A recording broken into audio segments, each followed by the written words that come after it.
di depan mata yang kemudian sepertinya akan melemah, yaitu reformasi kepolisian. Saya heran sampai sekarang kemudian itu tidak muncul yang namanya tim reformasi kepolisian. Malah yang muncul adalah di dalam kepolisian sendiri. Nggak mungkin kan jeruk makan jeruk. Sehingga saya khawatir ya bahwa Prabowo tidak cukup energi lagi, tidak cukup kuat lagi untuk mendorong reformasi kepolisian. Termasuk di ring-ring duanya, di ring-ring tiganya. Jadi perintah Prabowo-nya nggak kuat, lalu ring 1, ring 2, dan ring 3-nya tidak mau melaksanakan. Karena reformasi kepolisian itu artinya sangat mengurangi kenikmatan institusi polisi yang sudah sangat powerful di dalam era reformasi ini. Saya menganggap bahwa berapa kali saya katakan kan, Prabowo muncul dari sebuah sistem pemilu yang korup, comberan. Tapi saya berharap dia jadi unenlightened leader, menjadi pemimpin yang tercerahkan. Tapi faktanya adalah 1 tahun ini saya belum melihat bahwa Prabowo adalah pemimpin yang tercerahkan, enlightened leader.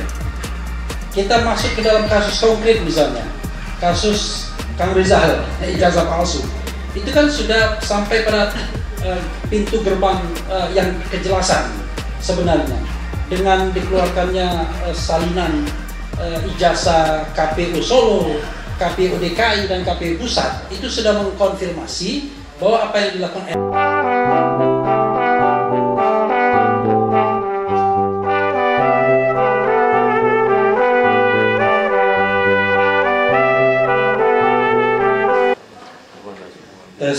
keren cerdas.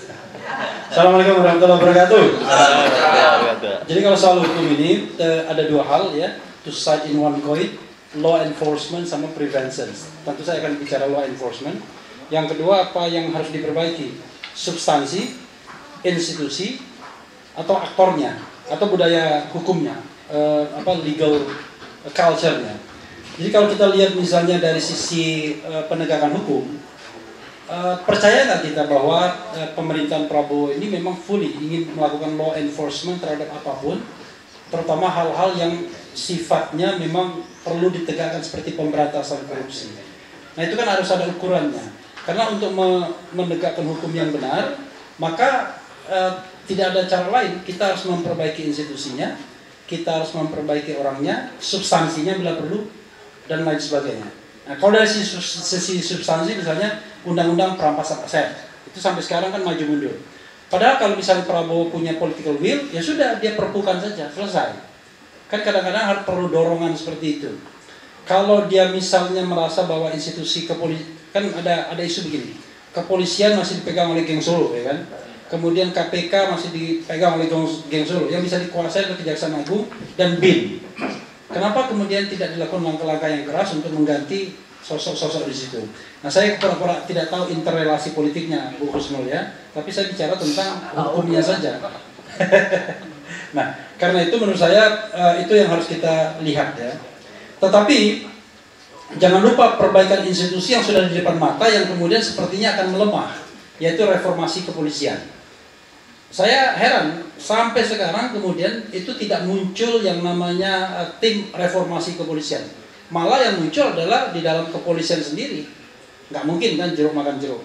Sehingga saya khawatir ya bahwa Prabowo tidak cukup energi lagi, tidak cukup kuat lagi untuk mendorong reformasi kepolisian. Termasuk di ring-ring duanya, di ring-ring 3-nya. Jadi perintah Prabowo-nya nggak kuat, lalu ring 1, ring 2, dan ring 3-nya tidak mau melaksanakan.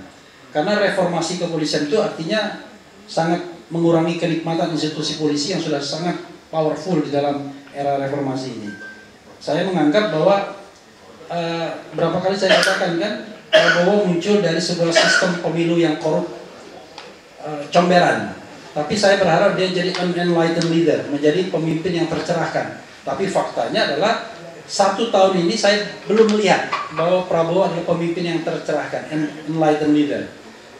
Kita masuk ke dalam kasus konkret misalnya, kasus Kang Rizal, ijazah palsu. Itu kan sudah sampai pada pintu gerbang yang kejelasan sebenarnya. Dengan dikeluarkannya salinan ijazah KPU Solo, KPU DKI, dan KPU Pusat, itu sudah mengkonfirmasi bahwa apa yang dilakukan RRT, Roy Rismond dan Dr. Tifa, itu benar bahwa ijazah itu palsu. kan dengan berbagai metode, dengan pangkalan datanya adalah foto Jokowi yang ada kumisnya, ada kacamata dan lain sebagainya. Roy Suryo dan teman-teman berkesimpulan 99,99% itu palsu. Nah sekarang ada bukti baru bahwa itulah yang memang yang didaftarkan ke KPU Solo, ke KPU DKI dan ke KPU Nasional. Jadi tidak ada tidak ada keraguan lagi. Nah, saya sedang mendorong Forum Purnawirawan TNI untuk melaporkan ini kepada Barreskrim bahwa ada bukti-bukti baru, ada fakta-fakta baru. Jadi tidak hanya mempertanyakan perkembangan kasus, tapi melaporkan itu. Konon katanya sudah bersedia, cuma saya harus lihat lagi mereka mau mempertanyakan atau melaporkan. Beda. Kalau mempertanyakan ya nanti dijawab, tapi kalau laporan harus ditindaklanjuti karena ini betul-betul sebuah fakta baru. Nanti Kang Rizal sama-sama kita dorong mereka untuk diingatkan.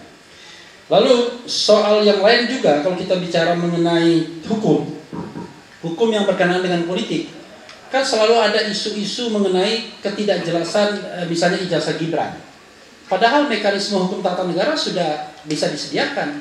Kalau memang ada hal seperti itu, DPR kan bisa bertindak untuk membuat inquiry tim inquiry-nya untuk melakukan proses penyelidikan berupa hak angket. Nah ini secara politik memang sulit, tapi kan saya bicara jalan hukumnya dulu sehingga nanti ada kejelasan. Roy Suryo hari ini ke Sydney kemarin untuk melihat apakah betul-betul Gibran Rakabuming Raka itu adalah lulusan dari UTS Insert. Tetapi yang harus kita pahami adalah dua data antara KPU dan Setnek itu berbeda. Dan ini aneh, karena ini adalah data dari institusi yang sangat representatif untuk calon wakil presiden, yaitu KPU, dan untuk wakil presiden adalah Setnek. Kok bisa beda datanya?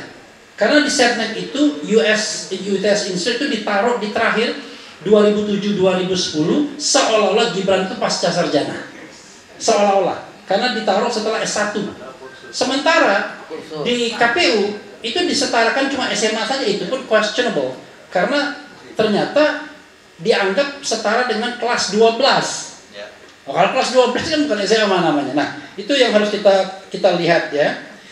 Karena itu menurut saya hal yang konkret yang tetap harus kita dorong itu AMGJ AJMG atau MGAJ.